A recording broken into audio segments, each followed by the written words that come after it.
Dedicated to eastern and southern Kentucky, this is WYMT Mountain News Weekend Edition.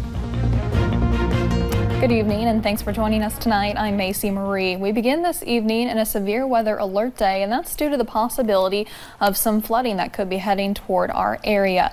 Chief Meteorologist Paige Noel joins us now with more on that. Paige, what are some of the details you can tell us right now? Well, right now, Macy, we have just seen those showers and storms moving through the area very, very slow at times, which is why we still have that flash flood watch in effect. You'll notice that goes until 12 a.m. on your Monday. We've been in this flash flood watch since early Friday morning.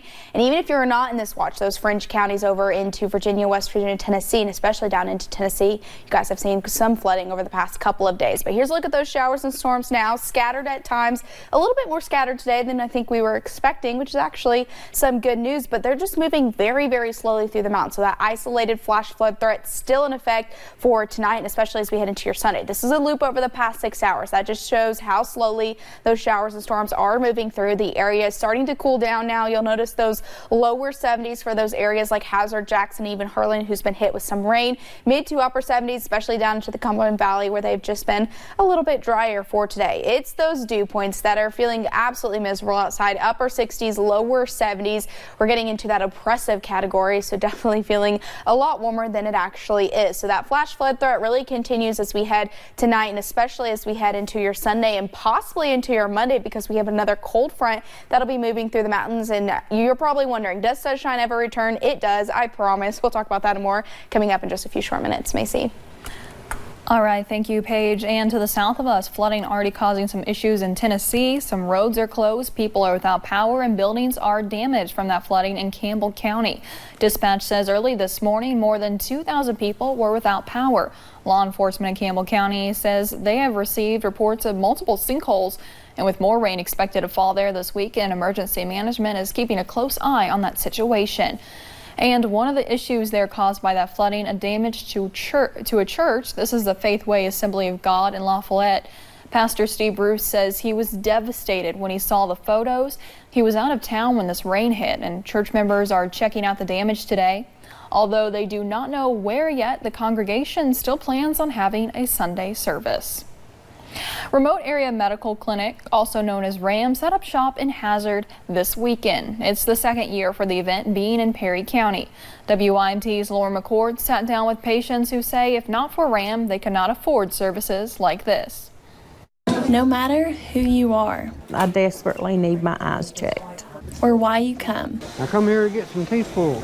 Remote Area Medical is here to help. The only way you can get by is programs like this. Recruiting more than 300 volunteers to help out with this massive 2-day medical clinic. That's kind of why I became a nurse. I wanted to help people. Offering services to people like Kathy Fain. Just very worried about having sugar in my eyes and needed to see an eye doctor. And while Kathy gets her eyes checked out, RAM offers several other services, like dental work. It's too expensive to get them pulled anywhere else.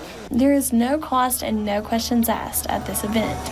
You know, a lot of people can't afford this kind of care. You're choosing to become a doctor, you're choosing to be selfless, and you're choosing to serve. This program not only benefits its patients, it's close to my heart because these are my people. but the volunteers as well. It's a good benefit for the students too because they get an experience.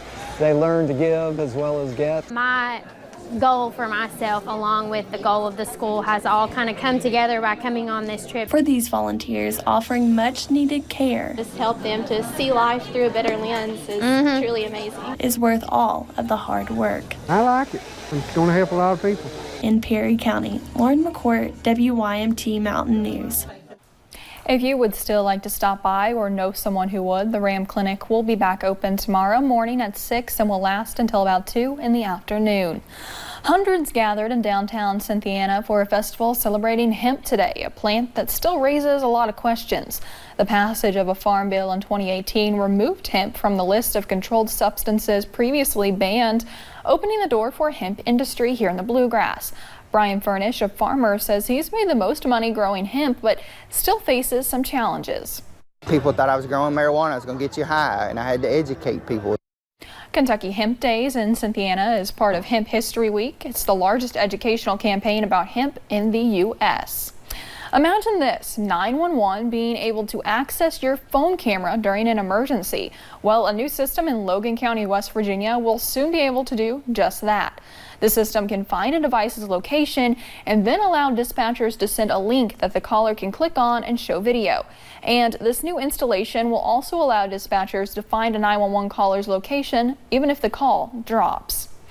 Hundreds of athletes hit the track for the 3rd annual Trinity Gay Memorial Classic this morning. The event honors Lexington track star Trinity Gay. Gay was killed in 2016 when a fight broke out in the Cookout parking lot in Lexington.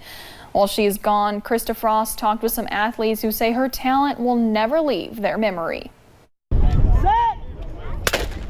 All these athletes are hoping for one thing, to make it to nationals, but that's not a cheap trip. This money is to help the kids get to nationals.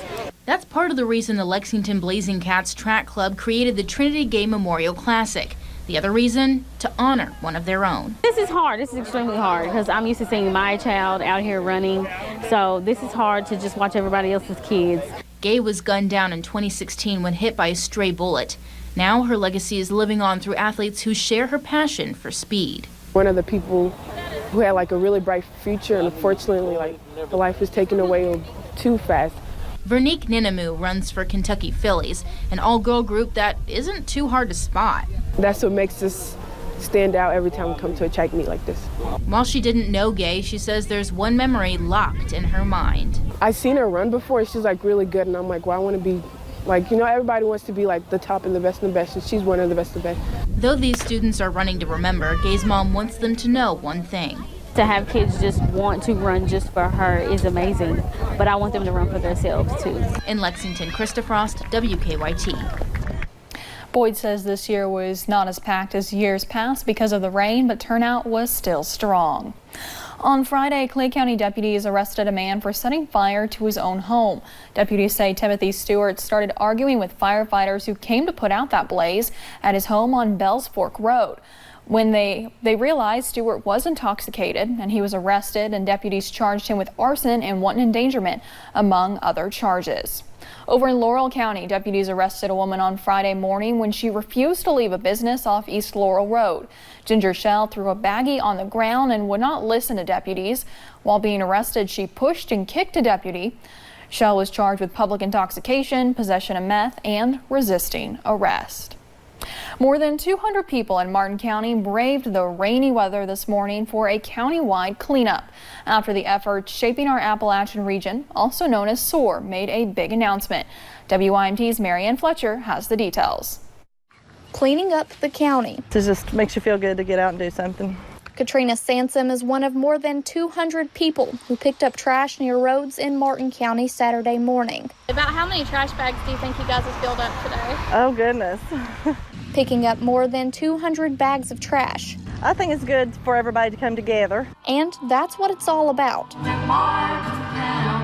The local Kiwanis Club here that reached out to us and said, hey, we'd like to get some people together. Jared Arnett with Shaping Our Appalachian Region, also known as SOAR, says forming a group called Martin County in Action is a step in the right direction. We've been able to raise enough money to really start formalizing a group here over the next 6 months. Announcing a $10,000 donation from multiple sponsors to help get it started. So we're really excited just to celebrate and talk about the future of Martin County. Regardless of the problems. There are plenty of communities that have great water that don't flourish. Melissa Phelps with the Kiwanis Club says they are looking forward to starting the new organization. It's exciting to see it all come together, and we hope everyone is willing to get on board. Coming together to prove Martin County matters. There's a lot of opportunity here, and we want everyone to know about Martin County and to come visit us.